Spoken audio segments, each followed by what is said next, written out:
and welcome to today's tutorial of how to use Colourful Semantics. So currently we're looking at the screen that comes up right at the beginning of the exercise, and here you can choose what you would like to practice and the number of choices that we have here on the side. Let's, for example, do a subject-verb-object sentence with 3 choices. Here you can see the target picture on the screen, and the aim of Colourful Semantics is to develop a who's doing what sentence. So looking at the target picture, here we can see the children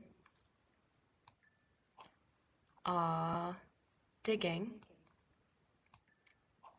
in the sand. Here are some tips and tricks for delivering these sessions. What you need to do is ask the child, okay, what's going on in this picture? And see what they say. If they get a bit confused, you can go, okay, who's in this picture? Is it a fox or a man? If they choose man, drag it into the box. Lovely. And what's he doing in the picture, you could ask. If the child is having difficulty, you can give them an option of 2. Is he drinking or is he swimming? He's swimming. Amazing, well done. And where do you think he's swimming? Hopefully the child will give you the target answer, but if they don't, you can say, well, I can see lots of water, so I don't think it's going to be at the park.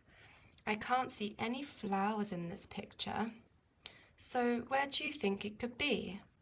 Perfect, that's right, it's in the sea. If at any point your child is having difficulty with understanding this picture, or perhaps there are target words the child isn't familiar with, you can change the picture at any time by clicking on the Change Picture icon in the top right-hand corner. This will give you a new target picture to form a sentence for.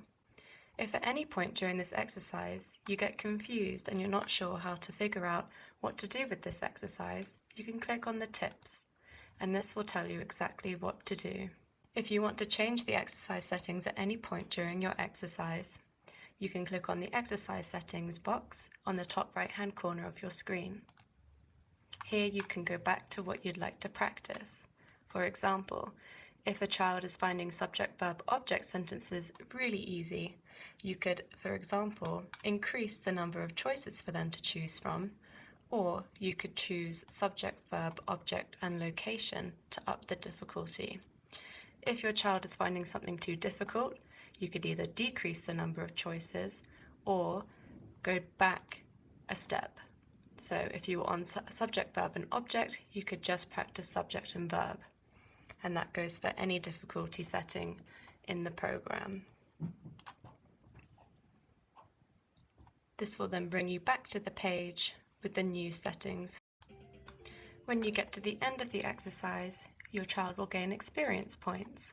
You can either repeat the exercise, or you can go back to the home where you can choose a different exercise to practice with your child.